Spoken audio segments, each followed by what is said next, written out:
Shalom, shalom, bien-aimés dans le Seigneur, que la paix du Seigneur soit avec vous. Nous bénissons le Seigneur une fois de plus pour l'opportunité que nous avons de venir chez vous à la maison, partager la parole de Dieu avec vous. En tout cas, que Dieu soit béni pour cette grâce qu'il nous fait. Vous savez, partager la parole de Dieu n'a jamais été je peux dire, un sujet de gloire. Mais c'est une responsabilité que nous avons parce que nous serons jugés sévèrement, nous qui prêchons cette parole. En tout cas, que Dieu soit béni. Aujourd'hui, nous sommes venus avec un nouveau sujet, un nouveau thème que nous allons essayer de partager avec vous, qui est tout simplement les chrétiens et la politique. Aujourd'hui, nous allons essayer un peu de parler chrétiens et la politique. Je sais que c'est un domaine que beaucoup de gens n'aiment pas vraiment donner leur point de vue, leur opinion. Eh bien, moi non plus, je ne vais pas donner mon point de vue, mon opinion, mais j'aimerais beaucoup plus laisser la parole de Dieu s'exprimer et voilà, comprendre la parole de Dieu à la lumière, comprendre la politique, tout ce qui s'y tous ces contours, à la lumière de la parole de Dieu. Soyez bénis, nous voulons prier. Merci Seigneur pour ces instants. Nous nous recommandons entre tes mains. Bénis ces instants, bénis tous ces frères et sœurs qui vont suivre cette vidéo. Nous laissons le Saint-Esprit nous guider, nous parler, nous conduire dans toute la vérité. Au nom puissant de notre Seigneur et Sauveur Jésus-Christ. Amen. Nous parlons du chrétien et la politique. Alors, j'ai à peu près 10 questions que j'aimerais poser. Eh bien, ce sont des questions que les gens me posent ça et là. Eh bien, j'ai regroupé toutes ces questions pour en faire finalement un enseignement, comprendre un peu comment est-ce que la politique marche. Donc, nous parlons de la politique à la lumière de la parole de Dieu. Première question. C'est qui un chrétien? Eh bien, un chrétien, c'est un disciple qui marche sur le pas ou alors sur les traces de son maître. Donc, un disciple, c'est un chrétien, c'est un disciple qui marche sur le pas ou sur les traces de son maître. Donc, bien aimé dans le Seigneur, on ne peut pas être chrétien si on n'est pas d'abord disciple. Alors, là, on dit encore, c'est celui qui a ou qui mène une vie comme Christ. C'est celui qui a ou qui mène une vie comme Christ. Rappelez-vous, c'était en Antioche pour la première fois que les disciples ont été appelés chrétiens. Donc, ils étaient d'abord disciples. On a vu Christ en eux. Donc, chrétien veut dire Christ en vous. Donc, n'oubliez pas qu'un chrétien reflète Dieu. Un chrétien marche comme son maître qui est Jésus-Christ. N'oubliez pas que le Seigneur dit: ayez le sentiment qui était en Jésus-Christ. Donc, voilà, nous avons le même sentiment avec Jésus, nous avons la même pensée, nous avons les mêmes opinions, nous avons la même vision, nous avons la même façon de faire des choses. Eh bien, c'est ça un chrétien. Un chrétien doit être conforme à Jésus-Christ. Un chrétien doit avoir la vie de Christ en lui. Eh bien, même sur la politique, un chrétien va réagir par rapport à ce que Jésus avait réagi, par rapport à ce qui a été la vie de Jésus. Donc si la vie de Jésus a été comme ça par rapport à la politique, nous chrétiens, nous suivons cela. Si la vie de Jésus n'était pas comme ça par rapport à la politique, eh bien, nous aussi, nous ne serons pas comme ça par rapport à la politique. Donc un chrétien est comme Christ, c'est-à-dire il reflète Christ. Vous pouvez ne pas voir Christ, mais dès que vous voyez ces chrétiens, vous dites, voilà, Christ est là. Voilà. La deuxième question, c'est quoi la politique? La deuxième question, c'est quoi la politique? Eh bien, la politique, c'est la conquête du pouvoir. La conquête du pouvoir, envie de gérer ou de gouverner des affaires publiques, des institutions de l'État, bref, la gestion du pays. Donc, la politique égale conquérir le pouvoir. Si vous êtes en contact avec un politique ou bien vous voyez un politique qui n'aime pas le pouvoir, ce n'est pas un bon politicien. Un politicien, son rêve, son idéal, c'est conquérir le pouvoir. Et une fois il a ces pouvoirs-là, il fera de son mieux pour les garder le plus longtemps que possible. Voilà pourquoi vous voyez nos présidents africains, quand ils ont le pouvoir, ils ne savent plus comment les lâcher. Et même en Europe, lorsque les Européens ont le pouvoir, oui, il y a l'alternance démocratique, ils peuvent partir, mais derrière, vous sentez qu'on tire les ficelles, donc on est toujours dans le jeu. Eh bien, c'est ça le pouvoir, c'est ça la politique. Donc, conserver le plus longtemps que possible le pouvoir. Eh bien, bien aimé dans le Seigneur, dans le but de les gérer et gérer les affaires publiques, dans le but de gérer les institutions de l'État, dans le but, en fait, de gérer les pays. Ah ben, cette conquête s'est faite par des projets que nous appelons des projets de société. Donc, on va couler ses pensées, ses idéologies, on va couler ses valeurs, on doit couler la façon dont vous pensez bien faire sous forme d'un projet qu'on appelle des projets de société. Et ces projets de société seront véhiculés au moyen de sensibilisation, au moyen de propagande, au moyen des discours, et bien des fois même des discours là sont tellement pleins de démagogie, donc plein de mensonges. Donc tout ça c'est dans le but de gagner l'électorat, c'est de gagner les personnes, c'est d'attirer la confiance déjà. Mais une fois la personne est dans le pouvoir, eh bien, vous savez vous-même ce qui arrive par après, parce que beaucoup de gens ont promis des choses, mais une fois au pouvoir, ces choses n'ont jamais été réalisées. Donc bien aimé dans le Seigneur, vous comprendrez que le but d'un politicien, le but de la politique, c'est conquérir le pouvoir, gagner, c'est faire des projets. Eh bien, ces projets-là, ce n'est pas la parole de Dieu, ce sont des projets de société. Eh bien, voilà. Donc, il faut que les choses soient bien claires, de comprendre et de cerner les contextes politiques qui est autre que les contextes de la parole de Dieu. Donc, si nous mélangeons les torchons, nous mélangeons des choses, eh bien, bien-aimés dans le Seigneur, nous serons dans la confusion totale. Alors, troisième question que nous devons nous poser, Christ faisait-il de la politique? Eh bien, ça c'est une très bonne question que nous devons aujourd'hui nous poser. Est-ce que Christ faisait-il de la politique? Alors là, je reviens dans Luc au chapitre 20, à partir du verset 20 jusqu'au verset 26. Là, on nous parle de publicains, tous ces sadducéens, des pharisiens qui cherchaient à couler Jésus.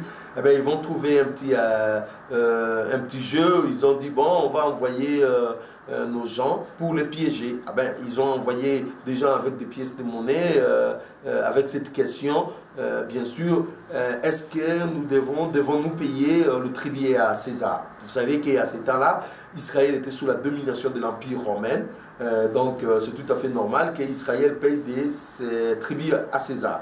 Alors, et il voulait avoir la réponse de Jésus. Au cas où la réponse sera de ne pas payer, eh bien, ça allait être quelque chose où on pouvait accuser Jésus que c'est quelqu'un qui fomente la rébellion ou bien c'est quelqu'un qui est contre le pouvoir de César. Eh bien, Jésus va répondre sagement, mais en répondant sagement, Jésus va jeter aussi des bases qui vont nous aider aujourd'hui. Il dit, rendez à César ce qui est à César et à Dieu ce qui est à Dieu. Donc, Jésus ne se laisse pas entrer dans ces jeux facilement. Jésus refuse de suivre les pharisiens dans leur piège, dans leur folie. Il dit tout simplement, non, mes amis, vous ne comprenez pas. Rendez à César ce qui est à César et à Dieu ce qui est à Dieu. Donc, Christ établit une séparation nette entre la politique et les affaires de Dieu. Donc, par cette réponse, Christ a établi une séparation nette entre la politique et les affaires de Dieu. Christ nous présente tout simplement des domaines diamétralement opposés. Il veut nous dire tout simplement que non, le domaine de César et le domaine de Dieu, ce n'est pas le même domaine. Donc, soit vous êtes dans César, soit vous êtes dans Dieu, ce n'est pas la même chose. Christ ici est en train d'établir des rayons d'action différents. Donc, le rayon d'action de César est différent du rayon d'action de la parole de Dieu, des affaires de Dieu. Ce n'est pas la même chose. Christ présente ici des terrains en opposition. Donc, si vous êtes dans un terrain de Dieu, des affaires de Dieu, ça c'est un autre terrain géré par Dieu, des royaumes de Dieu. Mais si vous êtes dans ces terrains politique, eh bien, vous allez vous retrouver avec des boas, des crocodiles, avec des caïmans, tous ces gros calibres qui sont dans l'eau. Vous vous jetez n'importe comment, eh bien, vous serez tout simplement avalé, vous serez tout simplement dépiécé. C'est pour cela qu'il faut faire très attention. Quel est le mobile qui vous amène à la politique? Pourquoi vous faites la politique? Qu'est-ce que vous êtes en train de faire, de chercher derrière la politique? Eh bien, bien aimé dans le Seigneur, c'est vraiment des domaines tout à fait différents. Si vous voulez faire de la politique, vous devez être conséquent de là où vous mettez les pieds. Il ne faut pas voilà, aller dans ce domaine de la politique et après commencer à pleurer, après ceci, cela. Non, bien aimé dans le Seigneur, il faut faire très attention. Le domaine de la politique, je suis en train de le dire, c'est un domaine qui est beaucoup plus sécurisé de l'autre côté par le diable, par les nations, par le fétiche, par l'occultisme, par les lobbying plongés dans des histoires sales, dans des histoires bizarres, bien-aimés dans le Seigneur, dans des alliances des fois compliquées, bien-aimés dans le Seigneur. Si vous voulez aller dans ces domaines-là, eh bien, il faut faire très attention pour ne pas regretter par après. Et surtout, il faut vraiment vous poser la bonne question, suis-je en accord avec la parole de Dieu? Parce que si vous n'êtes pas en accord avec la parole de Dieu, eh bien, bien-aimés dans le Seigneur, ça peut vous créer des sérieux problèmes. Donc ici, nous sommes en train de réfléchir que Christ n'a pas fait la politique. Au contraire, il a séparé les domaines de la politique avec les affaires de Dieu. Et tout au long de sa vie, moi, je n'ai pas vu là où Christ a fait la politique. Christ était là pour annoncer l'évangile et il s'est attardé à annoncer l'évangile de Jésus. Il n'a pas l'évangile de Dieu et il n'a pas été dans les affaires de la politique. Si nous disons que nous sommes des chrétiens, alors je pense que c'est vraiment un bon exemple à suivre notre maître, les traces de notre maître, le pas de notre maître. Eh bien, il n'a pas été dans la politique, moi non plus. Eh bien, je ne veux pas aller dans ce terrain de la politique. Alors, la question 4 est: quelle doit être l'attitude du chrétien vis-à-vis de la politique? Eh bien, nous disons que Christ n'a pas fait la politique, nous non plus, nous ne voulons pas faire de la politique. Eh bien, quelle doit être alors notre attitude face à la politique? Eh bien, les chrétiens doivent faire de la politique passive et non de la politique active. Je m'explique. La politique active, c'est être au devant de la scène, c'est véhiculer des idées, fomenter des idées, créer des idées, vouloir devenir député, président de la République, passer tout son temps dans des meetings, dans ceci, cela. Eh bien, bien aimé dans le Seigneur, ce n'est pas ce que le Seigneur nous demande. De la politique active, moi je pense qu'en tant qu'enfant de Dieu, comme moi je suis aujourd'hui ministre de Dieu, je n'ai pas le temps de faire cette politique active parce que ça ne m'intéresse pas et ce n'est pas mon domaine.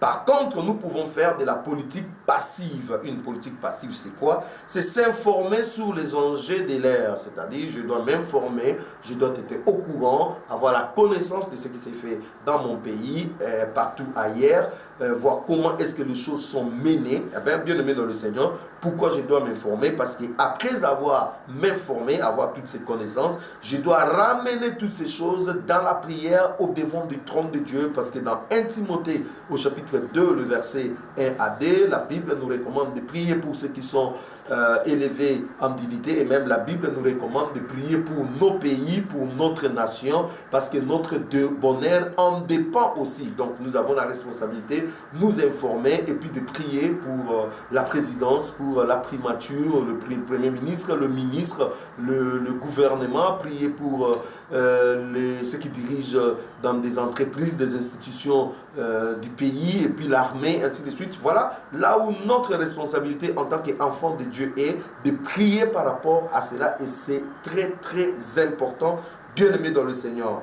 Et aussi, nous pouvons nous créer nos propres opinions. Eh bien, ce sont des opinions qui sont tellement personnelles, des convictions personnelles, et surtout aussi à la lumière de la parole de Dieu. Mais ce sont des opinions que nous n'allons pas aller véhiculer ça dans des places publiques, parce que nous, dans des places publiques, nous véhiculons l'évangile de Jésus. Voilà, nous ne venons pas avec la politique, parce que la politique ne sauvera pas quelqu'un, la politique ne changera rien, bien aimé dans le Seigneur. Ce qui sauve quelqu'un, c'est l'évangile. Ce qui change les choses, c'est l'évangile. Eh bien, bien aimé, nous sommes dépositaires de l'évangile de Jésus. Nous avons été faits ambassadeurs de l'évangile de Jésus et non de la politique. Donc là où je passe, je parle de mon royaume, je parle de mon maître, de mon roi qui est Jésus-Christ, je parle des stratégies, je parle de ce qui est idéologie, de ce qui est principe de mon royaume, qui est tout simplement le royaume de Dieu. Nous sommes des citoyens à part. Nous sommes dans ce monde,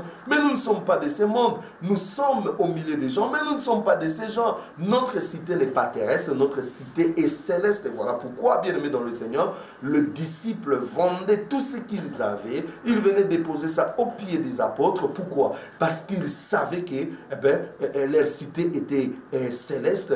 Ils savaient qu'ils n'avaient pas beaucoup de temps sur la terre. Ils savaient qu'ils vont partir. Ils vont laisser César avec son monde. Ils savaient qu'ils vont diriger le monde avec Jésus, mais ce n'était pas le moment pour eux de diriger. Ils avaient bien la connaissance des temps et ils savaient que Dieu fait toutes choses bonnes à son temps, bien aimé dans le Seigneur. Donc si nous ne comprenons pas ces choses, eh bien c'est compliqué en tant que disciples, nous pouvons avoir aussi remplir nos devoirs citoyens, c'est-à-dire par exemple voter. Eh bien, vous pouvez voter, vous pouvez juste en fait des petites responsabilités, des petites choses, mais ben voilà, nous même pour voter là il faut faire très attention parce que des fois voter là vous devez choisir un Illuminati et un franc-maçon, ça devient très compliqué. Et donc si vous n'avez pas aussi la conviction d'aller voter, eh bien n'allez pas voter, parce que c'est qui qu'on est en train de présenter. Est-ce que ces gens, leurs projets, reflètent-ils la pensée de Dieu? Lorsque dans des projets que des gens ont, ils vont en fait légaliser des mariages homosexuels, ils vont légaliser des mariages des hommes avec des chiens, lorsque des gens vont légaliser des lois où on va laisser des gens fumer du chanvre, où on va laisser des femmes faire des avortements, où on va laisser ceci, cela, eh bien, toutes ces lois-là, vous voyez, ça n'a rien à voir avec la parole de Dieu. Au contraire, ces lois-là combattent la parole de Dieu. Donc, en tant qu'enfants de Dieu, nous ne devons pas adhérer à des histoires comme ça. Donc, je dis avec beaucoup de prudence, je dis, eh bien, même pour voter, là, il faut faire très attention. S'il n'y a pas vraiment l'intérêt de Dieu, s'il faut accompagner ces gens-là dans leur démence, dans leur, voilà, dérèglement, dans leur pourriture de ce monde, eh bien, bien aimé, je préfère ne pas le faire, je préfère encore garder mes distances. Vous voyez que bien aimé dans le Seigneur, que nous pouvons faire de la politique, mais tout à fait passive, c'est-à-dire très minime, le minimum qui est possible, mais nous ne devons pas nous lancer dans ce que nous appelons la politique active, parce que dans la politique active, nous allons tout simplement nous retrouver dans un autre terrain qui est autre que le terrain que Jésus nous a donné, et ça sera très très compliqué. Cinquième question que nous devons nous poser aujourd'hui, c'est: qui est le vrai patron de la politique de ce monde? Qui est alors le vrai patron de la politique de ce monde? Eh bien, là nous sommes dans Jean au chapitre 14, le verset 30. La Bible dit: Satan est le prince de ce monde. Bien-aimés dans le Seigneur, j'aimerais que vous puissiez comprendre que Satan est le prince de ce monde. Cela veut dire quoi? C'est Satan qui gouverne ce monde. C'est Satan qui est en train de manipuler et de manigancer tout le pouvoir. C'est Satan qui est derrière le pouvoir. C'est Satan qui organise. C'est Satan, en fait, qui gère ce monde. Eh bien, quelqu'un me dira: mais non, bien aimé, donc, et Dieu? Eh bien oui, Dieu, c'est un Dieu des temps. Le temps où nous sommes maintenant, c'est le temps où Dieu a laissé à Satan de diriger derrière les nations. Nous allons voir ça un peu devant. Donc Satan est en train de diriger derrière les nations. Il est le prince. Donc cela veut dire, si vous voulez aller dans la politique, aller diriger des pays, aller diriger des villes, vous allez rencontrer Satan, parce qu'il vous dira: en fait, c'est moi qui est en train de diriger. Donc vous avez deux choix. Soit vous faites allégeance à Satan, ou bien le système va vous injecter.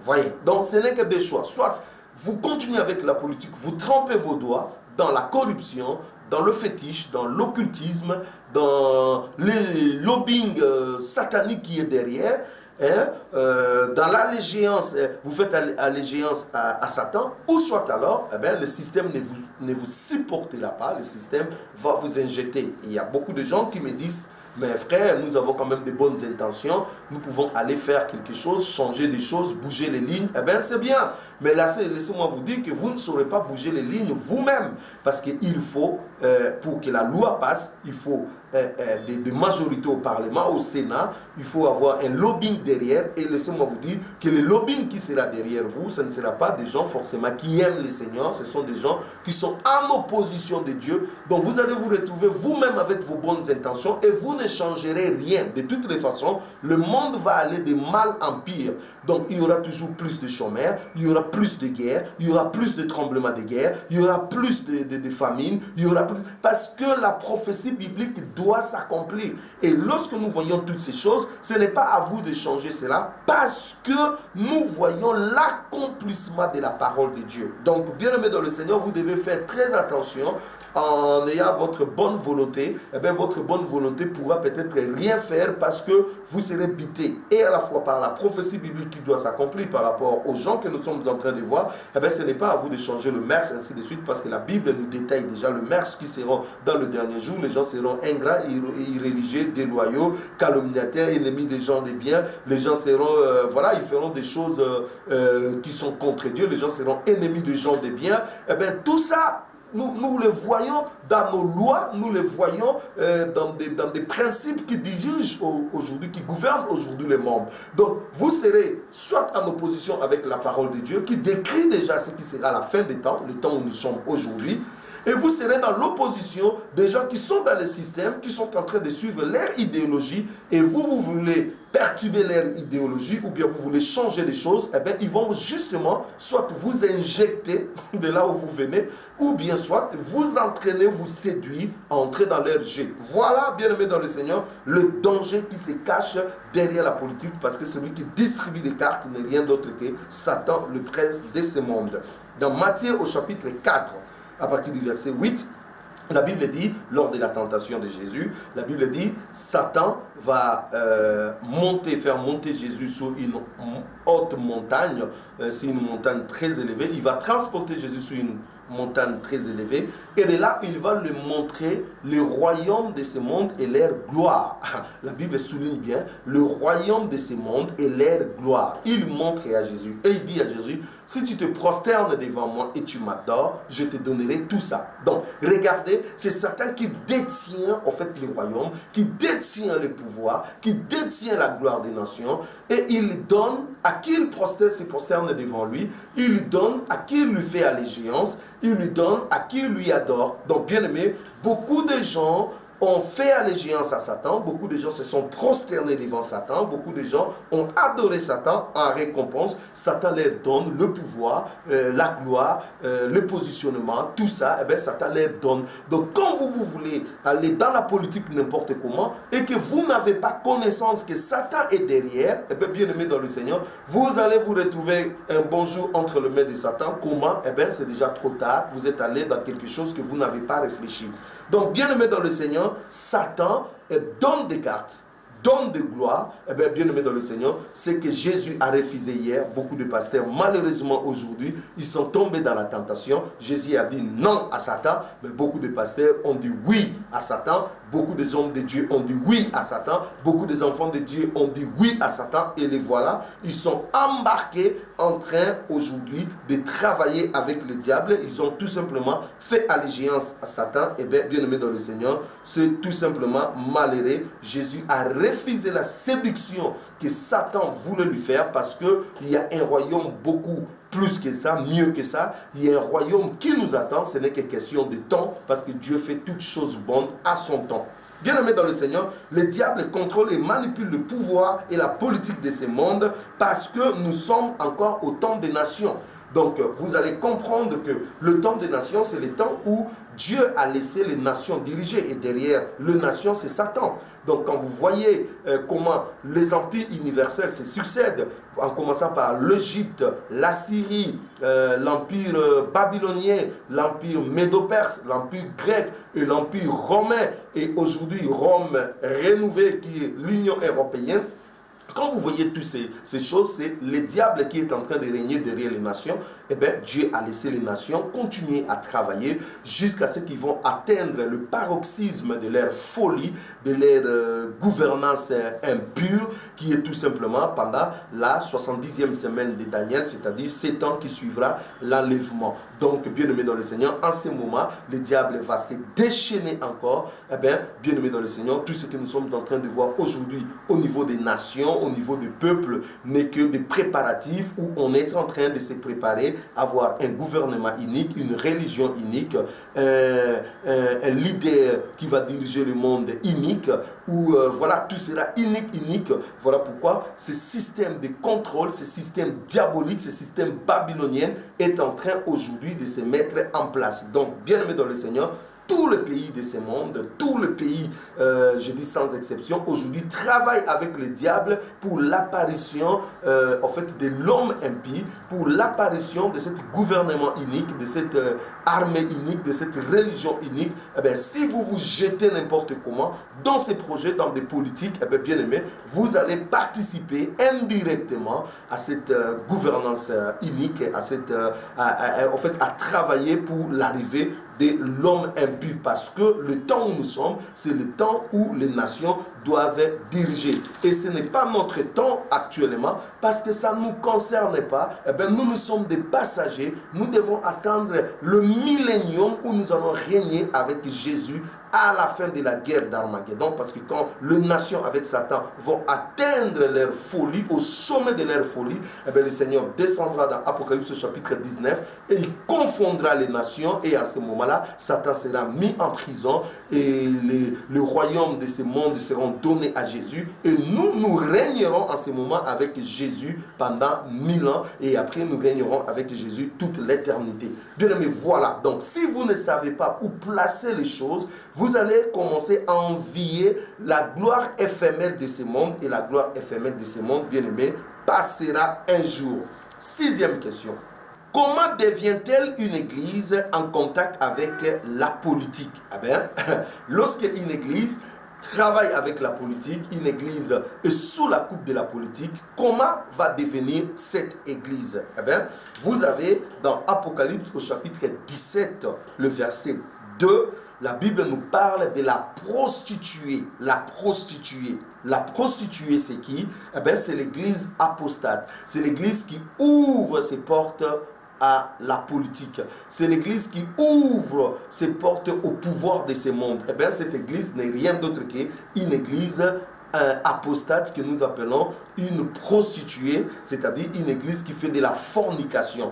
La prostitution, c'est quoi? La prostitution, c'est être infidèle à Dieu, c'est être à côté de la volonté de Dieu. Eh bien, Dieu nous a laissé dans ce terrain qui est ses affaires, Dieu nous a laissé dans ce rayon qui est ses affaires, Dieu nous a laissé dans le domaine de ses affaires. Eh bien, la femme prostituée, la mauvaise église, cette église corrompue, va quitter le domaine où Dieu lui a laissé, et elle va aller dans un autre domaine, dans un autre rayon, dans une autre maison qui est autre que la maison de son mari, la maison de sa fiancée. Eh bien, bien aimé dans le Seigneur, c'est tout simplement la prostitution spirituelle. Donc la prostituée, eh bien, bien aimé dans le Seigneur, c'est tout simplement cette église qui commence à avoir des appétits politiciens, qui commence à avoir des envies politiques, qui commence à vouloir aller avec les politiciens. Et même la Bible nous dit, les rois de ce monde vont dans la fornication avec cette prostituée.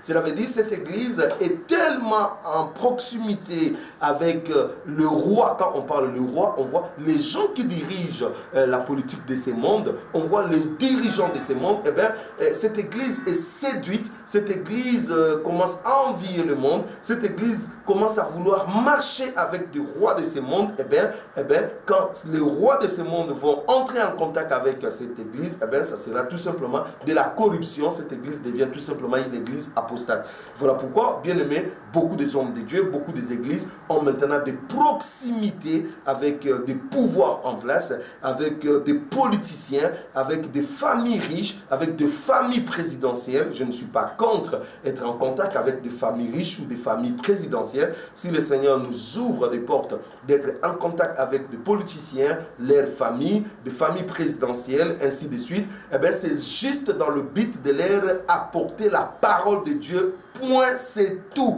C'est-à-dire, c'est juste de brèches que le Seigneur ouvre afin que ces gens soient évangélisés. Et lorsque nous les évangélisons, point barre, nous nous retirons. Nous n'allons pas rester dans leur siège. Nous n'allons pas commencer à fomenter des choses avec eux. Nous n'allons pas nous laisser embarquer dans la politique avec eux. Nous n'allons pas leur laisser commencer à dominer, à travailler avec nous. Nous n'allons pas leur laisser commencer à nous influencer. Nous n'allons pas entrer dans leurs histoires. voir, bien-aimés dans le Seigneur. Si vous entrez, eh bien, vous êtes tout simplement une femme prostituée, vous êtes une femme qui a été séduite, vous êtes un homme de Dieu qui a été séduit, vous êtes un homme de Dieu qui a tout simplement perdu la vision, qui est dans la fornication.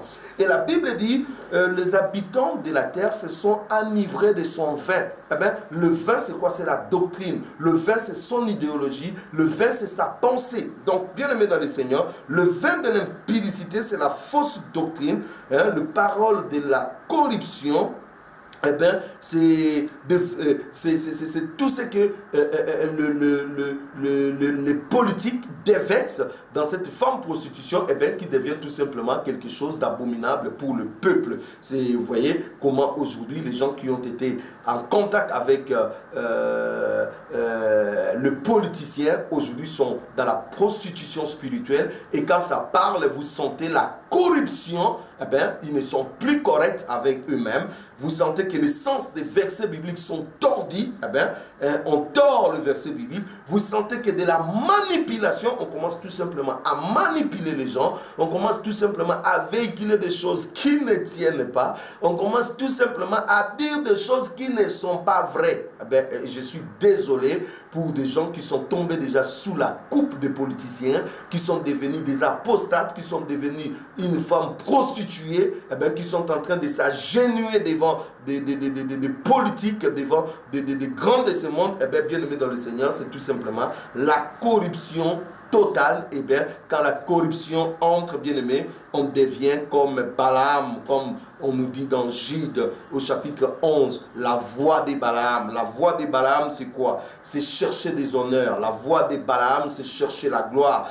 La voie de Balaam, c'est chercher des positionnements. La voie de Balaam, c'est chercher des présents de ce monde. La voie de Balaam, c'est tout ce que je suis en train de citer, sauf la volonté de Dieu. Donc Balaam commençait à avoir des appétits politiciens, de la gloire, des positionnements. Eh bien, la voie de Balaam, c'est la voie de l'argent, c'est la voie de la perdition. Balaam est l'image d'un prophète corrompu, hein, l'image d'un prophète qui a été séduit, l'image d'un prophète qui a été embarqué par les politiciens, eh bien, l'image d'un prophète qui a perdu la vision, eh bien, c'est Balaam. Si vous commencez à suivre le politicien, si vous voulez aller vaille-que-vaille dans la politique, eh bien, vous serez tout simplement sous la coupe de ces politiciens, vous allez tordre des versets bibliques, vous allez transformer des choses de Dieu pour vos fins, pour vos intérêts, vous allez faire paraître des choses comme si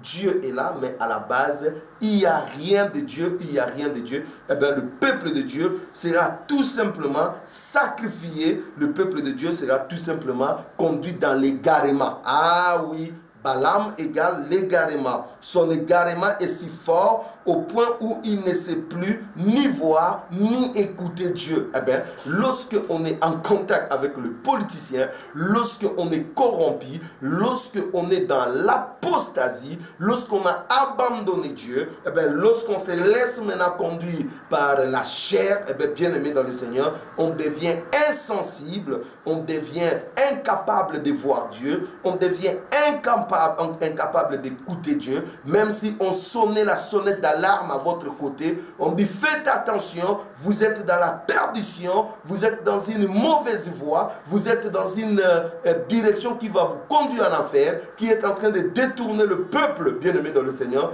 on ne sera plus capable. L'animal qui est à votre côté, je dis bien l'animal qui est à votre côté, est dans la capacité encore de voir un ange, d'écouter l'ange, de parler, mais vous, en tant que prophète, parce que vous avez été corrompu, vous ne saurez ni écouter, ni voir Dieu, et bien vous serez tout simplement comme Aaron. Aaron a détourné le peuple voulait les veaux d'or, et bien Aaron a diverti le peuple, il a détourné le peuple et il a présenté au peuple un veau d'or au lieu de présenter Dieu. Eh bien, beaucoup de prophètes, ils sont comme des Aaron aujourd'hui, ils ont détourné le peuple de la voie de Dieu et au lieu de présenter à Dieu au peuple Dieu, et lieu de présenter au peuple l'évangile véritable, eh bien, aujourd'hui, on est en train de faire des activités politiciennes, on est en train de faire des choses qui n'ont rien à voir avec l'évangile.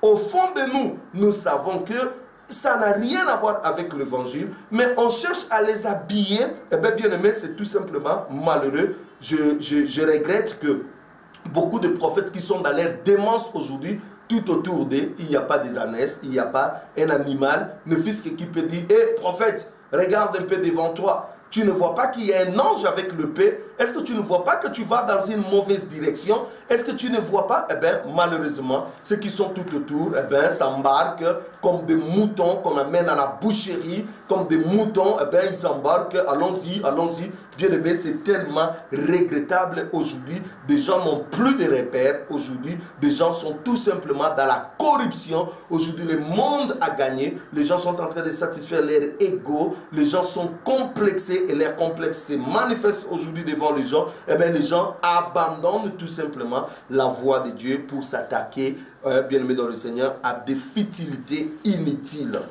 Pourquoi, alors septième question, pourquoi quelques personnes faisaient la politique dans la Bible? Ben, quand vous lisez la Bible, vous allez vous rendre compte qu'il y avait quand même quelques politiciens. Eh bien, cette question me revient toujours, les gens me posent toujours, mais vous dites que nous ne devons pas faire la politique, mais dans la Bible, il y a des gens qui ont fait la politique, à l'exemple de Joseph, de Moïse, de Néhémie, d'Esdras, de Zorobabel, de Saoul, de David, de Salomon et de notre célèbre frère Daniel. Donc, pourquoi ces gens ont fait la politique? Et aujourd'hui, vous êtes en train de dire aux gens de ne pas faire la politique. Ah ben, écoutez ma réponse. D'abord, tous ces mondes ne font pas partie de notre dispensation. Ben, il y a d'abord un problème de dispensation. Ces gens ont fait la politique dans quelle dispensation? Dans la dispensation de la loi. Ce n'était pas notre dispensation. Donc nous devons être prudents, bien-aimés dans le Seigneur. Dans cette dispensation de la loi ou des dispensations qui sont venues avant, ces gens avaient cette possibilité de faire la politique. Donc nous ne sommes pas dans la dispensation de la loi. Nous sommes bien sûr dans la dispensation de la grâce, de l'Église. Donc nous devons avoir des repères dans l'Église parce que l'Église est bâtie selon le fondement des apôtres et des prophètes de l'agneau. Cela veut dire, si nous voulons faire quelque chose, nous devons les calquer au modèle qui nous a été laissé. Et ce modèle, c'est le modèle biblique, c'est le fondement, c'est le modèle des prophètes et des apôtres de l'agneau. Si nous ne calquons pas cela selon le modèle qui nous a été donné, selon le modèle qui nous a été présenté, eh bien, bien aimé dans le Seigneur, nous passons tout simplement à côté et nous ne sommes pas dans la volonté de Dieu. Donc, nous ne sommes pas dans la même dispensation que la loi. Ici, nous sommes bel et bien dans la grâce. Deuxièmement, vous allez aussi vous rendre compte que personne d'entre ces gens que je suis en train de citer, Joseph, Moïse, Salomon, Daniel, David, Saoul, personne d'entre eux n'avait des ambitions politiciennes. Donc personne d'entre eux n'avait des ambitions, il aspirait de devenir politicien. Non, c'est Dieu au contraire qui les a menés dans ces terrains de la politique. Donc pour satisfaire quelque chose, pour atteindre un but X ou Y, Dieu les a menés dans ces terrains politiques. Et parce que Dieu les a menés dans ces terrains politiques, Dieu lui-même prenait soin de les protéger, d'être avec eux, de leur inspirer et de leur communiquer la vraie politique auquel ces gens devaient faire. Donc, bien aimé dans le Seigneur, vous voyez que ce n'est pas la même chose, c'était diamétralement opposé. Ils n'avaient pas des ambitions de devenir président, ils n'avaient pas des ambitions de devenir ministre, ils n'avaient pas des ambitions de devenir député, maire de ville. Non, ils n'avaient pas ces ambitions, mais c'est au contraire Dieu qui les a amenés pour des buts bien précis. Donc, quand vous voulez faire votre politique, quand vous voulez devenir, je ne sais moi, qui que ce soit, telle personne ou occuper telle fonction, vous devez vous poser la question si c'est Dieu qui vous a dit ou c'est vos propres ambitions ou ce sont vos propres appétits. Donc il ne faut pas mélanger, jeter dans le dos de Dieu. Non, c'est Dieu qui a mis dans mon cœur. Non, non, non, non, non, Dieu n'a pas mis dans votre cœur. Nous devons faire très attention de dire à Dieu ce que Dieu n'a pas dit. Eh bien, si c'est Dieu vraiment qui vous a dit, eh bien, ça se fera voir. Nous allons voir. Nous avons vu des pasteurs qui sont allés au Parlement ici, mais ils n'ont rien fait, ils sont sortis. Ils sont sortis comme ils n'ont rien fait. Donc ils ont perdu le temps. Ils ont perdu le temps. Donc bien aimé dans le Seigneur, donc faisons très attention de ne pas aller dans un terrain qui n'est pas le nôtre, parce qu'on commence à avoir des envies. On commence à envier le monde. On commence à vouloir satisfaire ses égos. On commence à récupérer, à vouloir occuper quelque chose qui n'est pas dans la pensée de Dieu. On doit faire, bien aimé dans le Seigneur, très attention. Alors, une autre chose, que nous devons comprendre, que ces gens faisaient de la politique guidée par Dieu pour en fait donner l'image ou bien une préfiguration de la vraie politique qui sera faite par le Seigneur Jésus-Christ dans le millénium. Donc ces gens faisaient la politique avec Dieu. Et la plupart des politiciens que nous sommes en train de voir, Saoul, David, Salomon, tout là, ils ont fait la politique en Israël. Or, Israël, c'était une nation où il y avait la théocratie, c'est-à-dire c'est Dieu qui régnait, c'est Dieu qui dominait. Et bien, c'était déjà une préfiguration de ce qui sera le millénium où Dieu va régner avec le peuple. N'oubliez pas que nous sommes des rois et que nous régnerons avec le Seigneur. Donc, c'était vraiment une préfiguration de la vraie politique qui sera faite en s'étalant dans le millénium avec le Seigneur. Donc, ces gens, c'était vraiment une image que le Seigneur voulait nous donner, mais malheureusement, ils n'ont pas été aussi parfaits comme Dieu le voulait, mais nous verrons la vraie politique, le vrai gouvernement, nous verrons quelque chose de parfait que Dieu va nous présenter lorsque son Fils Jésus-Christ prendra la direction de tout le royaume de la terre, et là, nous sommes bien sûr dans le millénium et nous régnerons avec lui.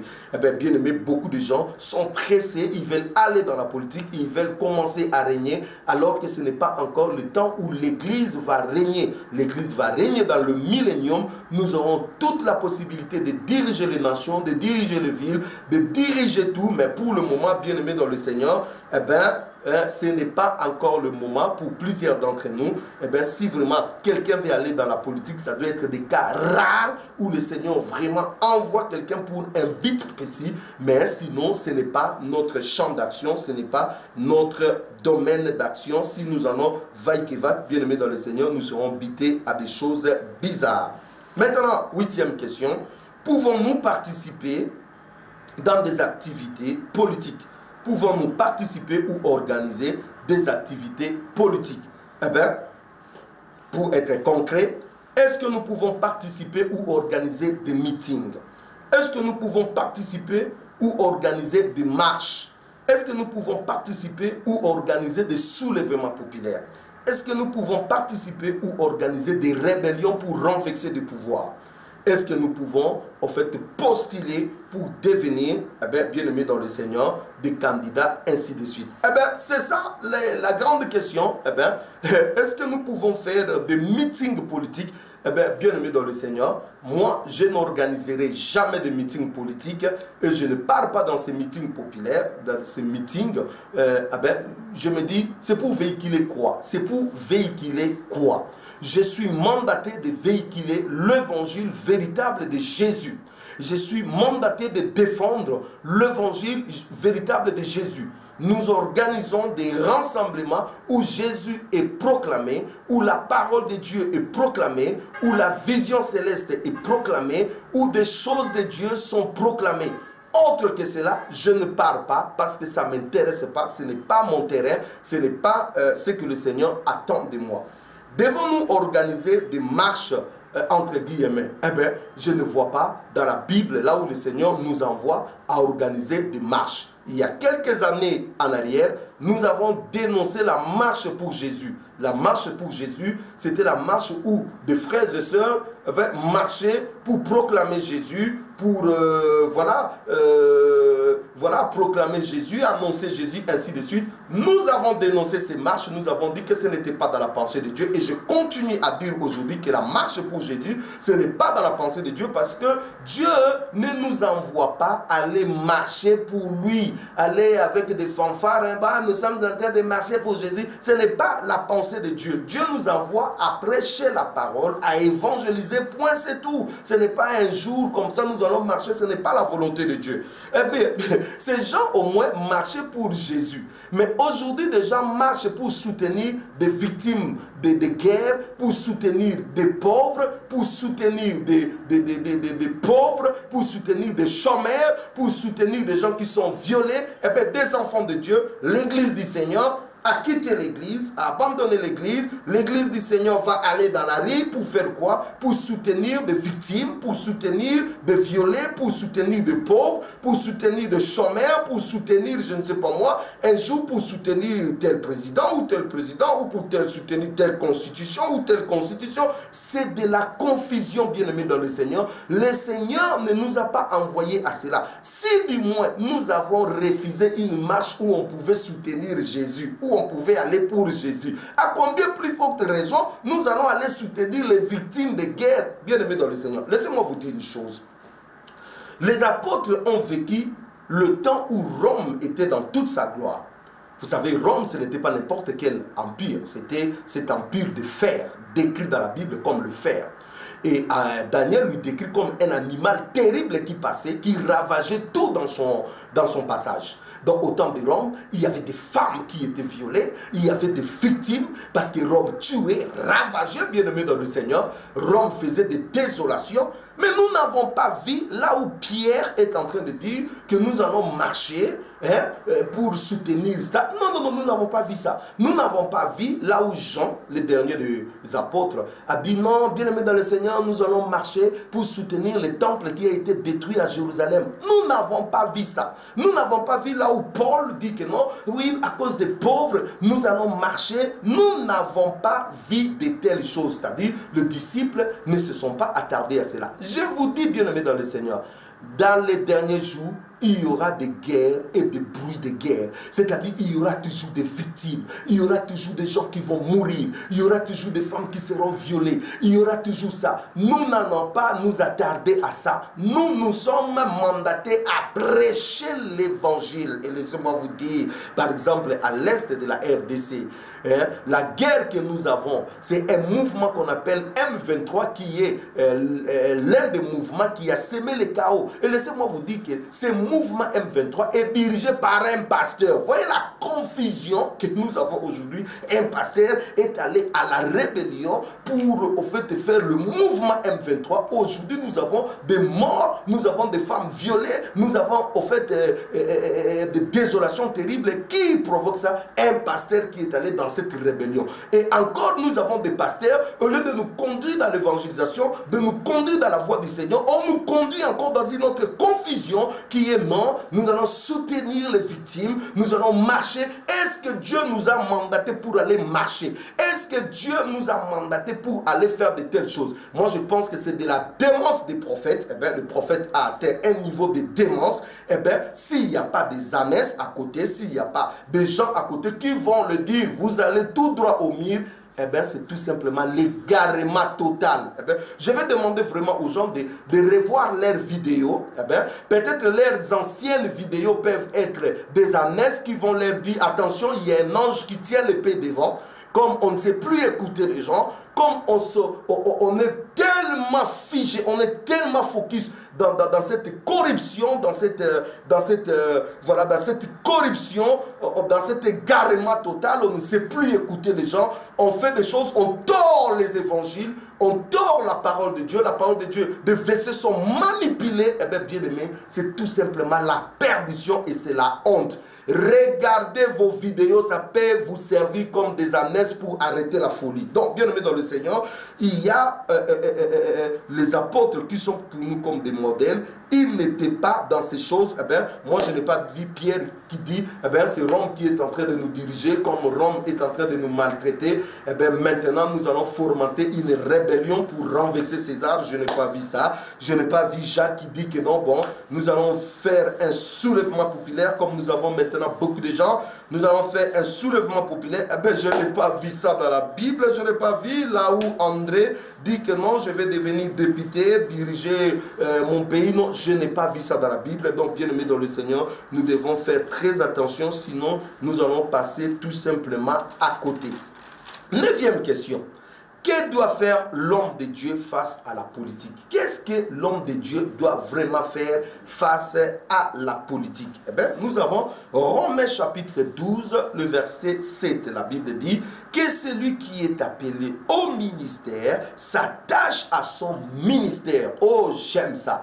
Tu as été appelé apôtre. Attache-toi à ton apostolat. Tu as été appelé prophète. Attache-toi à la parole prophétique. Tu as été appelé docteur. Enseigne le peuple. Tu as été appelé évangéliste. Vas-y conquérir le monde pour Jésus. Tu as été appelé pasteur. Paye bien les troupeaux de Jésus. Donc, attache-toi à ce que Dieu t'a appelé. Eh bien, pourquoi nous devons nous attacher à ça? C'est pour le perfectionnement des saints en vue de l'œuvre du ministère et de l'édification du corps de Christ selon Ephésiens chapitre 4, 12. Attachez-vous à vos ministères pour le perfectionnement des saints en vue de l'œuvre du ministère et de l'édification du corps de Christ. Donc, bien aimé dans le Seigneur, le prophète, le pasteur, le docteur est appelé à s'attacher au ministère. Bien aimé, les champs est encore grand. Il y a encore beaucoup de choses que nous devons faire. Des âmes sont en train de mourir chaque jour. Il y a encore un grand travail à faire dans l'église du Seigneur. Et nous avons abandonné l'église pour commencer à faire des activités politiques,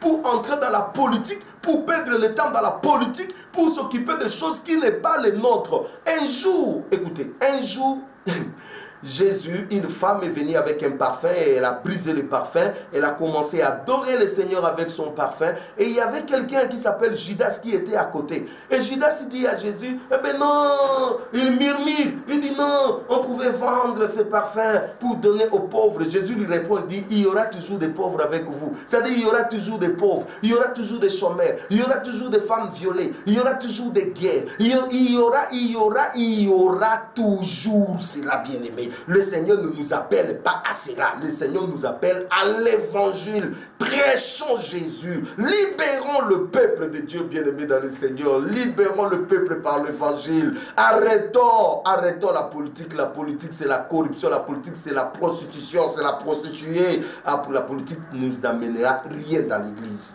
Bien-aimé dans le Seigneur, qu'est-ce que l'homme de Dieu doit faire? Eh bien, l'homme de Dieu doit aussi faire Ephésiens chapitre 5, le verset 11, qui est tout simplement ne pas prendre part aux œuvres infructueuses de ténèbres, mais plutôt condamner-les. Donc, nous ne devons pas prendre part aux œuvres infructueuses du ténèbre, mais au contraire, nous devons les condamner. Un homme de Dieu qui ne condamne pas le mal, un homme de Dieu qui ne dit pas tout haut des bêtises, des choses, des crimes qui se font, eh bien, c'est un homme de Dieu qui est tout simplement corrompu. On doit dénoncer ces choses qui se passent ça et là. Nous devons les dénoncer parce que ce n'est pas la volonté de Dieu. Mais quelle façon nous allons le dénoncer? En suivant le modèle de Dieu. La Bible nous dit, Jean-Baptiste qui avait vu quelque chose de mal en Europe, il dénonçait cela. Mais il ne faisait pas de marche, il ne faisait pas, je ne sais pas, il n'a pas fait une rébellion, il n'a pas fait un soulèvement. Eh bien, il a dénoncé cela, veut dire, il a déclaré cela tout haut.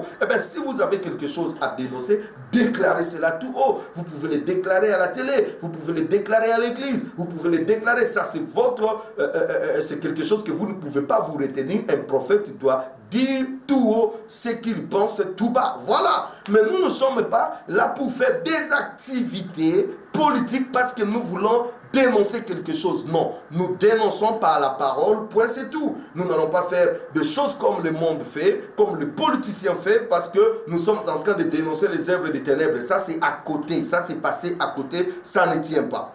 Bien aimé dans le Seigneur, le 10e point que nous devons étudier avec vous, c'est qu'est-ce que Dieu attend de nous en tant que disciples? Qu'est-ce que Dieu attend de nous en tant que disciples? Eh bien, le Seigneur attend beaucoup de choses de nous en tant que disciples. D'abord, c'est Matthieu au chapitre 28, le verset 19. La Bible dit, « Allez, faites de toutes les nations des disciples.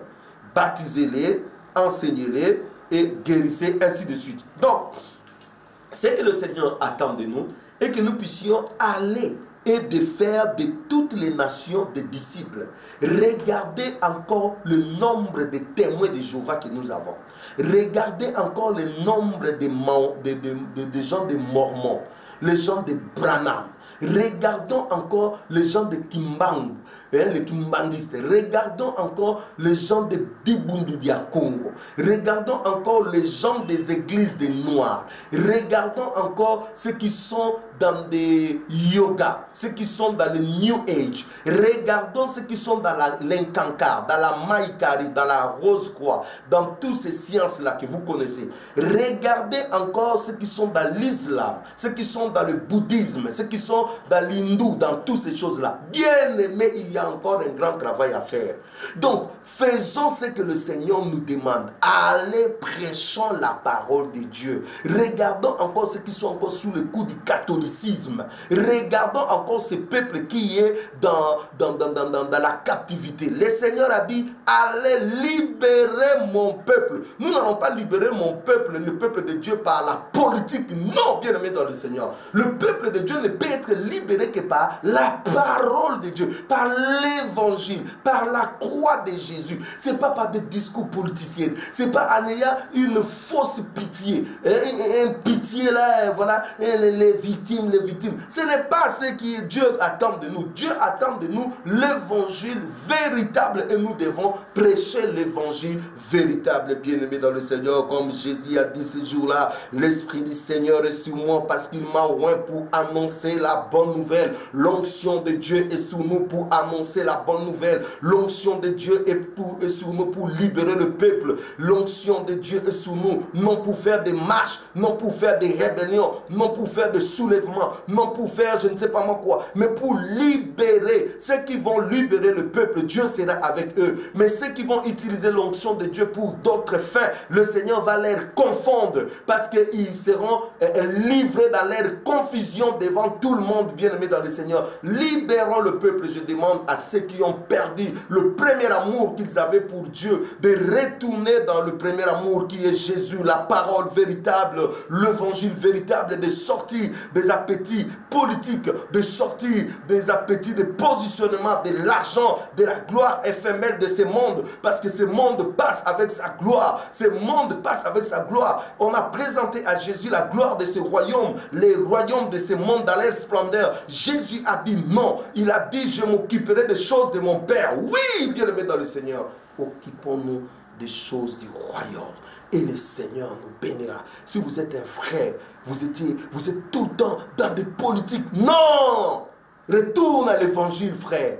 Vous aimez toujours la politique, la politique. Quel est le jour que vous allez commencer à évangéliser? Quel est le jour que vous allez commencer à défendre Jésus? Vous êtes ambassadeur pour Jésus. Pourquoi vous ne parlez pas de votre maître? Pourquoi vous ne parlez pas de l'évangile? Pourquoi vous n'allez pas organiser les choses pour l'évangile de Jésus? Arrêtons ce qui n'est pas utile. Attardons-nous à ce qui est l'essentiel. Et l'essentiel, c'est la bonne nouvelle du royaume. En tout cas, que Dieu vous bénisse. Vous tous qui avez suivi cette vidéo, soyez bénis et diffusez ces vidéos afin que beaucoup de gens écoutent la parole véritable du Seigneur. Et surtout, mettons-nous au travail parce que Jésus-Christ revient bientôt. Soyez bénis dans vos maisons. Si le Seigneur tarde à venir, nous reviendrons pour d'autres vidéos. Sinon, s'il vient, eh bien, nous partirons à sa rencontre au ciel où nous resterons l'éternité en éternité avec lui. Soyez bénis au nom puissant de notre Seigneur et Sauveur Jésus-Christ. Amen.